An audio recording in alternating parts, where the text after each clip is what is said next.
Mumbai Chhatrapati Shivaji Maharaj terminus Madgaon festival special थोड्याच वेळात platform क्रमांक 1 वर येत आहे। नमस्कार मंडळी, मी शशांक सुभाष ठाकूर आपल्या सर्वांचं स्वागत करतोय मुक्काम पोस्ट कोकण या युट्यूब चॅनलवर। म्हणजे माझा जो मित्र आहे प्रथमेश इंदप, तो आता निघालाय मुंबईला। त्याला सोडण्यासाठी मी चाललो आहे कणकवली स्टेशनला। कुठची ट्रेन आपली? जनशताब्दी। किती वाजताची आहे? 4:30ची ट्रेन आहे। तर तू आईला आता बाय बाय कर। Bye bye. चल तर मी तुला आता सोडतोय आणि स्वप्नील जो माझा भाऊ आहे तो कामावर चाललाय, तर त्याला मध्ये आम्ही सोडू। पिशवी दे काय चल तर चल रे म्हटलं आपण कणकवलीला जातोच आहोत, तर चला कोरोनाची अपडेट देऊ तुम्हाला। कोरोनामध्ये लॉकडाऊन मध्ये कणकवली कशा प्रकारची आहे। हाय गौरी, हाय।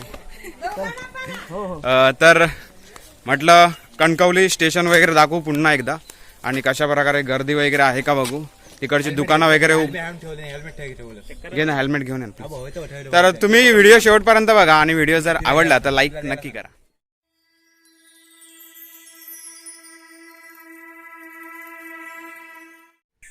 आता आम्ही विरण बाजारपेठेमध्ये पोहोचलो आहोत आणि तुम्ही इथे पाहू शकता दुकानं बंद आहेत आणि रहदारी देखील नेहमीप्रमाणे नाही आहे।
तर मंडळी आता आम्ही कणकवली स्टेशनला पोहोचलोय।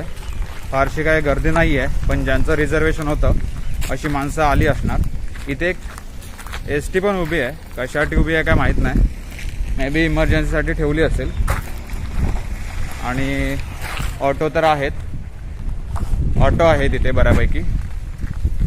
आणि आता वर स्टेशनवर जाऊन पाहूया।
आणि प्रथमेश कसं वाटलं तुला एकदम छान. एकंदरीत एक आज नंबर. 2 दिवस तू आमच्या गावी राहिलास एक नंबर डांगवड एक मग नंबर. काय काय मजा केलीस? काय काय म्हणजे पहिली तर आपण बोटिंग केली, हा त्याच्यानंतर आपण सड्यावर गेलो, ओके रात्री 12 वाजता जाऊन शहाळी खाल्ली आम्ही. अच्छा, ही खूप भारी मजा आहे जी आम्ही प्रथमे ज्यावेळी येतो त्यावेळी करतो. आम्ही रात्री जाऊन शाळी खातो मळ्यामध्ये. 12 वाजता तिथून. चोरत नाही हा कोणाची, आमचीच खाली स्वतःची. आम्ही. त्याच्यानंतर स्विमिंगला गेलो होतो. तू काय स्विमिंग नाही केलं? कारण हा, म्हणजे आम्ही स्विमिंग करत होतो, ते बघण्याचा पण एक आनंद असतो. फिशिंगला गेलो होतो. हा, फिशिंगला गेलो होतो. त्याच्यानंतर सगळ्यात मोठा आपण आचऱ्याला गेलो होतो. आचराला गेलो होतो, Bike जिथे वरून आम्ही बोटिंग केली. बाईक वरून फिरलो आम्ही. हा. आचरा असेल किंवा मग आणि कुठे आचराच फिरलो. असंच फिरलो आपण. आचरा, मसुरे असं फिरत होतो. आणि बाकी बोंडू खाले प्रथमेशने. सकाळी फणस खाला, जो फणस फणस खाला. त्याच्या निमित्ताने आम्ही पण खाला. हा. आंबा नाही मिळाला खायला, कारण अजून तरी जे नॅचरली आंबे पिकतात ना तसे अजून आंबे पिकलेले नाही आहेत. आणि आंबे पण यावर्षी फार कमी आहेत. सो तुरळक प्रमाणात. आंबे खायला मिळाले नाहीत, जांभळं खायला मिळाले नाहीत, करवंद आम्ही खाल्ली, ताजी. तोरणं नाही मिळाली, ताराबोरं पण नाही मिळाली, कारण मे महिना अजून पुढे बाकी आहे ना. अजून तरी एप्रिल महिना मध्ये पण नाही आला. सो अजून 10-15 दिवसांनी आपल्याला बरेच जो कोकणी रानमेवा आहे तो खायला मिळेल. मिळेल. आणि एकंदरीत कसं वाटलं? बराच एकदम तू छान, पण एकदम. स्वतःच्या गावी किती वर्षानंतर आलायस? मी स्वतःच्या गावी 5 वर्षानंतर आलोय. 5 वर्षानंतर. माझ्या मी येतो तेव्हा डांगवड्यात येऊन जातो. अच्छा, 2 मग दिवसासाठी कसं जातो. वाटतंय? एक नंबर. बऱ्याच वर्षानंतर आलाय. एक नंबर. मग परत कधी येणार आहेस? खूप साऱ्या सुधारणा झाल्यात. कणकवली आता पहिल्यासारखी असं एकदम सिटी सारखी दिसते, एकदमच भारी. छत्रपती शिवाजी आणि महाराज टर्मिनस ही वरून येणारी टून ऐकल्याशिवाय गावी यायला वाटत. शून्य मुंबईवरून येताना काही रेस्ट्रिक्शन नव्हतं, पण आता इथे चेकिंग वगैरे केली जाते. म्हणजे जस्ट टेम्परेचर वगैरे चेक केलं जातं, बाकी काय अजून तरी काही चेकिंग नाहीये. त्यानंतर क्वारंटाईन वगैरे अजून काही नाही चालू झालं नाहीये. त्याचे हे दिसतात, संकेत दिसतात. संकेत दिसत आहे, त्यामुळे जर कोणाला यायचं असेल तर लवकर या. आणि आंबे वगैरे पण पुढे खायला मिळतील जर आता आलात तर. बाकी हा व्हिडिओ तुम्हाला कसा वाटला प्लीज नक्की कळवा. आवडला तर लाईक करा, कमेंट करा, शेअर करा. आणि चॅनल सबस्क्राईब केलं नसेल तर प्लीज चॅनल सबस्क्राईब करा. मला इंस्टाग्राम, फेसबुक पेजवर फॉलो करा. आणि जिथे कुठे असाल तिथे सांभाळून राहा आणि बघत राहा मुक्काम post Konkan. Please bye bye. 0